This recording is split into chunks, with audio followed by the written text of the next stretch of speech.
오늘 이제 8월 첫째 주입니다. 오늘도 좋습니다 하고 오늘 이 8월 한 달을 하나님께 맡기면서 또 나아가도록 하겠습니다.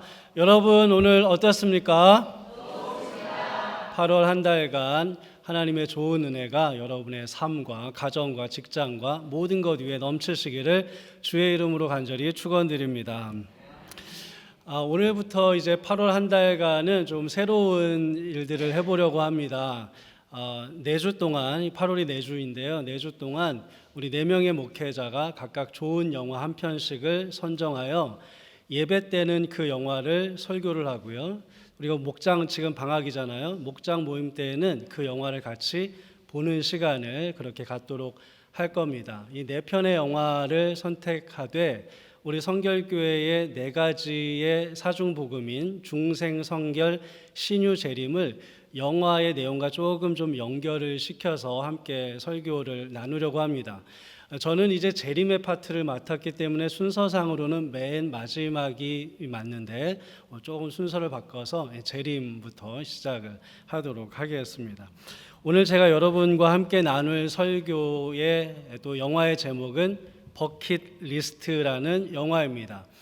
영화의 전체 제목은 버킷리스트, 죽기 전에 하고 싶은 일들이 영화의 제목이에요.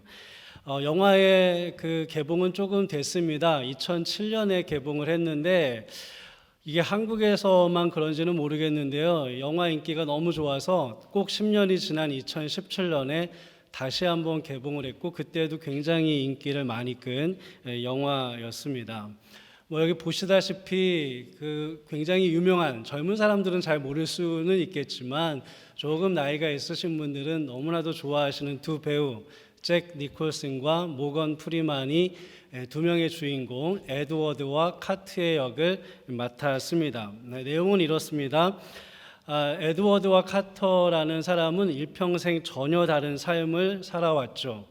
에드워드는 성공한 자수성가한 성공한 사업가입니다. 억만장자가 되었습니다. 하지만 몇 번의 이혼을 한 가정적으로는 불행한 사람이고 유일한 혈육이 하나 있는데 딸이 있는데 그 딸과도 인연을 끊고 사는 성공은 했지만 돈은 억수로 많지만 아주 외로운 사람입니다. 그게 에드워드고요. 백인이고요. 또 하나 이제 카터는 흑인으로서 평생을 정비공으로 살았던 사람입니다. 젊은 시절부터 아주 똑똑해서 전도가 유명한 청년이었는데 가족들을 위해서 자신의 꿈을 저버리고 한평생 가족에게만 헌신했던 그러한 사람입니다. 그러니까 부자는 아니지만 지금 대가족을 거느리고 있는 그런 사람이에요. 한평생 전혀 다른 삶을 살아와서 전혀 공통점이 없을 것 같은 이 두 사람의 인생 가운데 유일한 공동점이 하나 생겼습니다. 둘 다 시한부 인생이 되었다는 것이죠. 죽음이라는 공통점 때문에 이들은 아주 우연히 같은 병실, 2인실 병실에 입원을 하게 되었습니다. 이런 공통점이 있기에 전혀 다른 삶을 살아왔지만 둘은 점점 더 마음이 통하는 사이로 발전하게 됩니다. 이렇게 전혀 다른 인생을 살고 있는 두 사람이 한 병실에 입원하고 또 그 입원한 다음에 자신의 인생을 돌아보기 시작을 합니다. 어느 날 정비공 카터가 그 병실에 침상에 이렇게 우두커니 앉아서 생각을 하는 거예요. 나 지금까지 여태껏 가족을 위해서만 희생해 왔는데 내가 진짜 하고 싶은 게 뭐지? 나 죽기 전에 무엇을 하면 참 좋을까? 이런 생각들을 해보게 됩니다. 그러다가 메모지를 가져오고 거기다 끄적끄적 이제 몇 가지를 적기 시작을 하는 거예요. 진짜 내 인생의 중요한 것들에 대해서 생각을 하는 것이죠. 여러분 병드는 거 좋아하세요? 병드는 거 좋아하는 사람은 아무도 없겠죠. 저도 일평생 정말 건강하게만 살았으면 좋겠습니다. 하지만 건강도 하나님께서 주시는 것이듯이 사실은 질병도 하나님께서 주시는 것이에요. 물론 옛다 너 가져라 이렇게 주시지는 않을지는 몰라도 하나님께서 허락하여 주셨기 때문에 그 질병이란 놈이 우리의 몸에 들어올 수 있는 것이겠죠. 하나님께서 허락하여 주시는 것에 해만 있겠습니까? 분명 유익도 있는 겁니다. 그래서 때때로 우리의 병듦이 우리의 건강보다 더 유익할 때가 있습니다. 이를테면 뭐 카터나 에드워드처럼 건강할 때는 전혀 관심이 없던, 그러나 진짜 중요한 질문들을 병이 들고 나서야 그때 하게 되는 거예요. 내 인생에서 정말 중요한 건 무엇일까? 이런 질문을 하는 거죠. 여러분 살아가면서 그런 질문하고 사세요? 내 인생에서 진짜 중요한 건 뭘까? 호주에서 수년간 호스피스 간호사로 일했던 브로니 웨이라는 사람이 자신의 환자들은 어떤 환자들입니까? 죽음을 앞두고 있는, 죽기를 기다리는 환자들이잖아요. 그 환자들이 죽기 직전에 가장 후회하는 것은 뭘까 한번 조사를 해봤대요. 그랬더니 목록이 쭉 나오더랍니다. 제가 3가지만 소개를 해드리면, 여러분 죽음 직전에 사람은 무엇을 제일 후회할까요? 그 간호사가 조사한 자기 환자들은 제일 후회하는 게 이거였대요. 다른 사람들의 평판 때문에 내 자신의 진짜 모습으로 살지 못한 것, 이게 제일 큰 후회였답니다. 2번째는 가족과 시간을 많이 보내지 못한 것, 이게 2번째 후회였고요. 3번째 많이 하는 후회는 첫 번째 거와 조금 비슷하긴 한데, 다른 사람들의 눈치 때문에 내 감정을 제대로 표현하지 못하고 산 것, 사랑한다고 말하고 싶을 때 그렇게 말하지 못하고, 미안한다고 말하고 싶을 때 그렇게 말하지 못하고, 혹은 때때로 화내고 싶을 때, 혹은 내 감정을 드러내고 싶을 때 다른 사람들의 시선이 두려워서 그렇게 하지 못한 것, 이런 것들이었답니다. 사람은 젊고 건강할 때는 바쁘게는 사는데요, 진짜 중요한 걸 모르고 살다가 죽음을 앞두고 나서야 진짜 중요한 것에 대해서 생각을 하는 것 같아요. 지금 카터가 그런 것입니다. 젊을 때는, 건강할 때는 단 한 번도 생각해 보지 못했던 생각들, 고민들, 그리고 삶의 묵상들이 병실에 누워 있으니까 막 꽃을 피우는 겁니다. 그러니까 쪽지를 가져와서 거기다가 이제 적는 것이죠. 죽기 전에 하고 싶은 일들, 지금까지 해온 일들보다 더 중요하다고 생각되는 내 인생의 버킷리스트를 작성합니다. 근데 물론 이게 뭐 실현될 거라고 생각하면서 작성했겠어요? 그러니까 작성만 하고 꼬깃꼬깃 그냥 아무렇지도 않게 이렇게 아무렇게나 팽개쳐 놓는데요, 그것을 옆 침상에 누워있던 에드워드가 발견하는 거예요. 보는 거예요. 딱 펼쳐보고 자기만의 버킷리스트를 거기다가 몇 가지 더 이제 기록을 합니다. 그리고 카터에게 제안하는 거예요. 나 가진 거 돈밖에 없어. 그러니까 돈 걱정은 하지 말고 우리 여기에 적힌 거 죽기 전까지 우리 다 한번 해봅시다 라고 설득하여 이제 버킷리스트를 하는 일들을 실행을 합니다. 그들이 쓴 버킷리스트가 한 10개 정도 되거든요.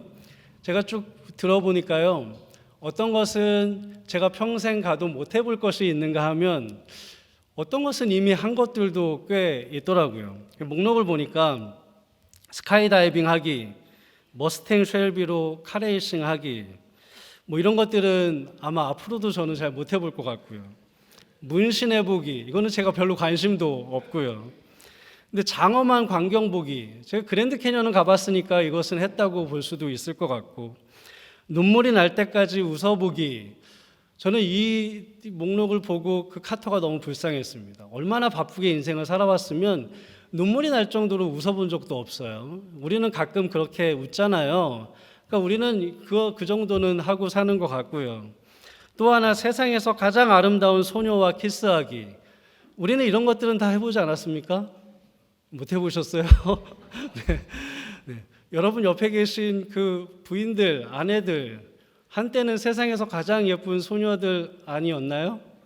네, 지금은 조금 좀 망가지시기는 하셨지만 네. 네, 그런 거죠. 우리의 딸들, 손녀들, 세상에서 가장 아름다운 소녀일 겁니다. 그리고 뭐 낯선 사람에게 선을 베풀기, 이런 것들이 있었습니다. 이 영화가 상영된 후에 버킷리스트 작성이 아주 유행처럼 번져갔습니다. 버킷리스트 잘 작성하는 법, 버킷리스트 작성하는 폼, 이런 것들이 막 소개될 정도로 굉장히 유행이었습니다. 왜 유행이었을까요? 특별히 좀 특이한 게 있는데요, 이 영화는 소재가 병, 노년, 죽음 이런 건데 영화의 인기는 젊은 사람들에게 더 많았어요. 그리고 버킷리스트 작성에 대한 유행은 젊은 청년들에게 훨씬 더 인기가 많았습니다. 지금도 버킷리스트 하면 젊은 청년들에게는 그것이 무엇인지 아주 잘 아는 것이죠. 왜 그렇게 유행을 했을까요? 대부분 버킷리스트를 작성하는 이유에 대해서 이렇게들 말을 합니다. 후회 없는 삶을 살기 위해서. 내가 나중에 저 두 노인 같은 나이가 되었을 때, 혹은 나에게 갑자기 병이 찾아왔을 때 나도 저 노인들처럼 저렇게 후회하는 삶을 살았다고 하면 어떡하지? 라는 생각을 하는 거예요. 그렇게 후회하지 않는 삶을 살아야지. 많은 사람들이 이 영화를 통해서 그런 교훈을 주로 얻는 것 같아요. 내가 한평생 다 살아놓고 나서 아이고 후회된다 라고 뒤늦게 탄식하면 그럼 나 어떡하나 이런 걱정이죠. 과연 어떻게 사는 것이 후회 없이 사는 것인가? 미래를 위해서 오늘을 포기하고 사는 것이 정말 잘 사는 것인가? 아니지. 오늘 행복하지 못하면 미래에 행복한 게 뭐가 소용이야. 이렇게들 많이 생각하게 된 것 같아요. 저 영화를 통해서요. 그러나 저는 그리스도인들이 이 영화를 볼 때 조금 다른 관점에서 보았으면 좋겠습니다. 후회 없는 삶이란 무엇인가 라는 관점이 아니라 후회 없는 죽음이란 과연 무엇인가 라는 관점으로 말이죠. 여러분은 죽음을 목전에 두고 야, 나 살아생전에 원 없이 다 해봤어 라고 말하는 것을 여러분의 삶의 목표로 두고 살고 싶으세요? 나 원 없이 다 해봤어 라는 것을 말하는 것을 목표로 사는 사람이라면 아마 이 땅이 다라고 생각하는 사람일 겁니다. 게다가 여러분 세상에 우리는 겨우 100년도 못 살잖아요. 앞으로 의학이 발달해서 살아도 한 120년 살겠습니까? 그게 이제 아주 최고로 많이 사는 것일 텐데 그 정도로 살면서 한평생이 그거밖에 안 되는데 이 땅에 얼마나 많은 것들이 많습니까? 전 우주를 다 통틀어서요. 어떻게 그 모든 것들을 우리가 다 원 없이 해볼 수가 있겠어요? 원 없이 못하겠죠. 그렇기 때문에 나 원 없이 다 해봤어 라고 말하는 것을 목표로 사는 사람에게는 언제나 그의 죽음은 슬프고 불행하고 후회가 가득할 수밖에는 없을 거예요. 원 없이 다 해봤다가 아니라 이제 난 새로운 삶을 살 준비가 되었어 라고 고백할 수 있다면 그 사람의 삶뿐만이 아니라 그 사람의 죽음도 정말 가치 있고 아름답고 복된 삶과 죽음이 아닐까 싶습니다. 여러분 젊은 사람들이 쓰는 용어 중에 욜로라는 말을 아십니까? 욜로. 저 말 뜻을 아세요? You only live once. 그죠? 이게 그 첫 글자를 따서 욜로라는 말입니다. 젊은 사람들에게는 이미 너무 보편화된 그러한 이제 말이에요. 무슨 뜻입니까? 당신은 한 번밖에 못 삽니다. 이런 뜻이잖아요. 그러니까 어떻게 하자는 거예요? 한 번뿐인 인생이니까 후회 없이 살아봅시다. 이런 뜻입니다. 기성세대들은 어떻게 살았죠? 미래를 위해서 오늘을 희생하면서 살았습니다. 그러나 젊은 사람들은 미래를 위해서 오늘을 희생하고 싶어 하지 않아요. 미래가 아니라 오늘을 풍요롭게 살고 싶어 하는 거죠. 여기에 젊은 사람들이 공감을 굉장히 많이 합니다. 그래서 저 욜로를 굉장히 세련된 인생관, 인생의 철학, 가치관으로 많이 받아들입니다. 물론 긍정적인 면도 참 많이 있다고 저도 생각을 합니다. 하지만 후회 없는 삶을 살자는 모토는 자칫 잘못하면 이렇게 될 수도 있어요. 그냥 한번 마음대로 살아보자. 오늘만 잘 먹고 잘 살자. 다른 사람 생각하지 말고 나만 잘 먹고 잘 살자. 다른 사람 눈치 보지 말자. 그냥 내 뜻대로 한번 살아보자. 이렇게 될 수도 있습니다. 이 욜로라는 말이 원래 영미권에서는 그렇게 긍정적인 의미로 쓰여오지는 않았대요. 최근에 와서야 조금 긍정적인 이미지도 있지만 원래 영미권에서 욜로라는 말을 쓸 때는 야, 이 오늘만 먹고 사는 놈아, 야, 이 미래 없는 놈아, 약간 이런 식의 의미로 더 많이 쓰여왔다는 거죠. 영화 버킷리스트는 욜로에 대해서 말하고 있는 것이 아니에요. 이제 죽을 날이 얼마 안 남았으니까 그때까지라도 나 하고 싶은 거 다 하고 살자. 이런 메시지를 주는 게 아닙니다. 오히려 이 영화는 우리에게 두 가지 사실에 대해서 아주 분명하게 말해주고 있는 것 같아요. 첫째는 뭐냐면 우리 모두는 다 죽습니다. 부자도 죽습니다. 가난한 자도 죽습니다. 화목했던 자도 죽고 외로웠던 자도 죽습니다. 백인만 죽습니까? 흑인도 죽습니다. 우리 모든 사람은 다 죽습니다. 그리고 그 모든 죽음에는 준비라는 것이 없습니다. 라고 말을 해주고 있습니다. 카터가 에드워드에게 이런 말을 하는 구절이 있어요. 장면이 있어요. 사람들에게 어떤 기관에서 설문조사를 해봤대요. 당신은 죽을 날을 알고 싶습니까? 모르고 싶습니까? 그랬더니 대부분의 사람이 94%인가요? 그 사람들이 나는 죽을 날 알고 싶지 않습니다. 라고 말했대요. 그런데 자기 자신은 나머지 6%에 해당되는 사람이랍니다. 자기는 죽을 날을 알고 싶었대요. 왜냐하면 죽을 날을 알면 더 잘 준비할 수 있고 죽음에 대해서 좀 더 자유로워질 줄 알았다는 거예요. 근데 막상 시한부 선고를 받고 보니 그렇지 않더라라고 자기 친구에게 고백을 하는 장면이 나옵니다. 둘째, 이 영화가 우리에게 말해주는 것은 모든 삶은 후회로 가득하다는 겁니다. 에드워드가 성공했잖아요. 근데 가족에 대해서 실패했잖아요. 가정생활이. 그렇다면 반대로 에드워드가 가정생활에 성공하고 그렇게 자수성가한 성공한 사업자가 안 됐으면 그러면 후회가 없었을까요, 삶에? 마찬가지로 카터가 자신의 꿈을 포기하고 일평생 가족을 위해서 헌신했는데 자기의 꿈을 선택하고 가족에 대해서 헌신하는 것을 포기했다면 그의 인생이 행복했을까요? 후회가 없었을까요? 아까 제가 그 호주의 간호사가 말하는 그 세 가지에 대해서 말씀을 드렸는데 정말 남의 평판 신경 쓰지 않고 내 진짜 모습대로 살아간 사람도 있을 거 아니에요. 그 사람들은 죽을 때 나 삶은 후회가 전혀 없어 라고 말할까요? 그들보다 가족과 더 많은 시간을 보낸 사람들이 있을 거 아니에요. 그 사람들은 나는 가족과 시간을 많이 보냈으니까 죽을 때 내 삶에 대해서 전혀 후회가 없어 라고 말할까요? 그게 아니라는 거예요. 모든 인생은 다 후회가 넘친다는 거죠. 그래서 저는 여러분들이 이 영화를 보면서 삶의 문제가 아닌 죽음의 문제에 대해서 좀 더 깊이 들여다봤으면 좋겠고요.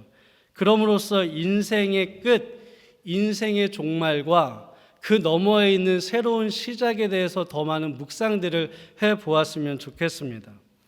영화의 마지막에서 카터는 온 가족과 함께 이제 죽기 직전에 가족과 함께 하는 그 시간들이 조금 나오는데요.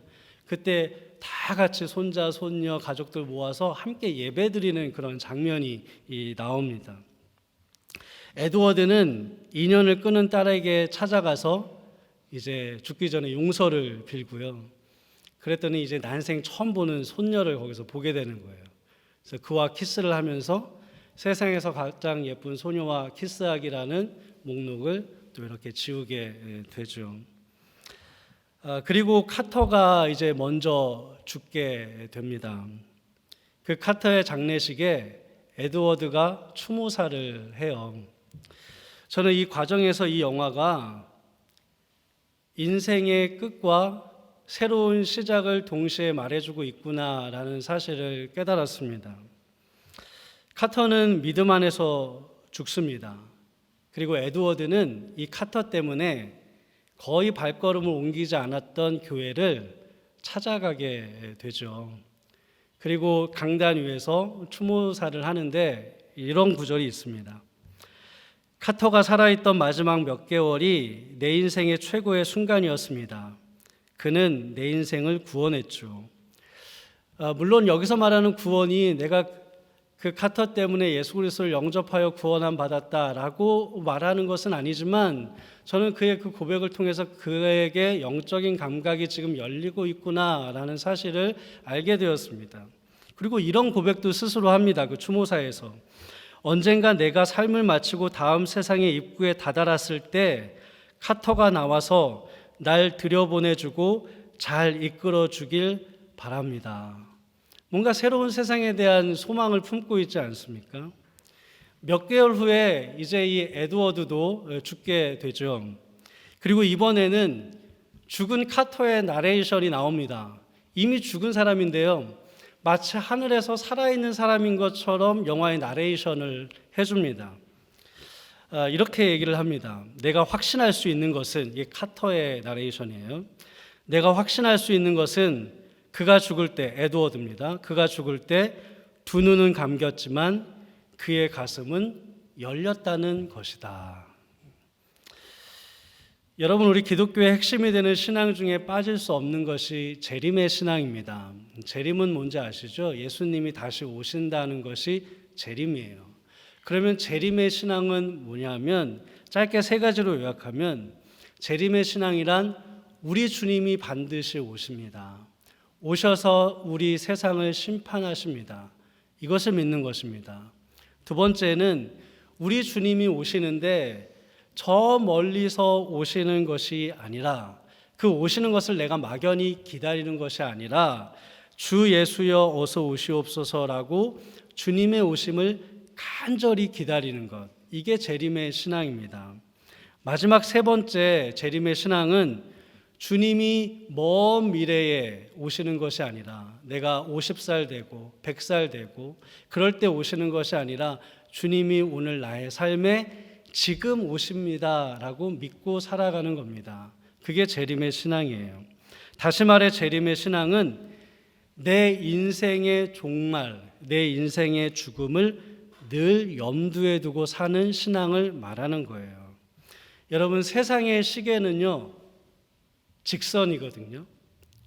과거가 있고요, 현재가 있고요, 미래가 있어요.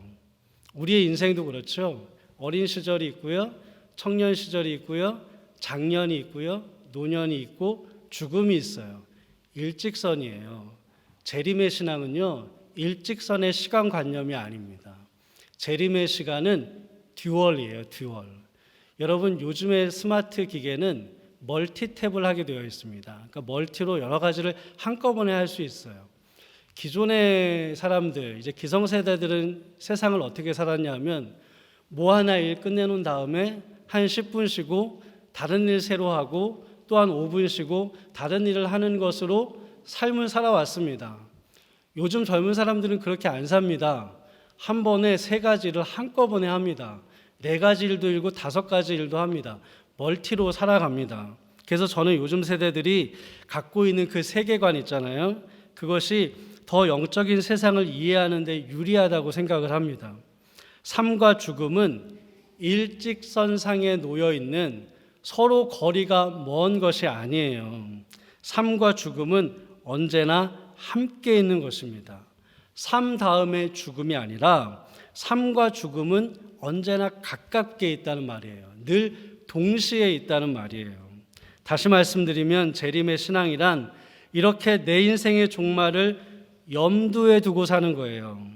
우리가 예수님을 만나게 되는 것은 분명한 일이며, 그 일은 막연한 먼 미래에 일어나는 일이 아니라 지금 내 삶과 등을 맞대고 있는 것처럼 아주 가까이에 와 있다. 이렇게 영적인 감각으로 인식하며 살아가는 것입니다. 그렇게 내 인생의 종말이 내 삶 가까이 있기 때문에 하루하루를 깨어있게 사는 삶, 그것이 바로 재림의 삶이고 재림의 신앙입니다. 성경은 재림의 신앙으로 사는 사람들이 어떻게 살아야 하는지를 알려주는 성경 구절이 굉장히 많이 있습니다. 오늘 본문도 그 중에 하나예요. 예수님이 친히 말씀하신 구절입니다. 어떻게 말씀하시나요? 그날은 옵니다 라고 말씀하시죠. 누구에게 옵니까? 그날은 모든 사람에게 옵니다 라고 말합니다. 그렇기 때문에 우리는 어떻게 살아야 된다고 말씀하십니까? 요약하면 너희들은 깨어 있어야 한다라고 말씀을 하시는 거예요. 이 재림의 신앙은 우리를 후회 없는 삶뿐만이 아니라 더 중요한 후회 없는 죽음, 후회 없는 종말로 우리를 인도합니다. 그렇기 때문에 우리가 눈을 감을 때, 죽을 때 눈과 가슴이 다 닫히는 것이 아니라 카터가 나레이션 했던 것처럼 우리의 육신의 눈은 감기지만 우리의 가슴은 확 하고 열리는 거예요. 그가 말하는 그 가슴이란 바로 영의 세계예요. 새로운 세상이 열리는 것입니다. 우리 사랑하는 여러분, 여러분도 한번 버킷리스트를 작성해 보시기를 바랍니다. 그런데 후회 없는 삶을 위한 버킷리스트가 아니라 후회 없는 죽음을 위한 버킷리스트, 새로운 세상을 준비하기 위한, 예수님을 만날 준비를 하기 위한 버킷리스트를 작성해 보십시오. 여러분의 믿음이 재림의 신앙으로 더 단단해질 줄 믿습니다. 기도하겠습니다.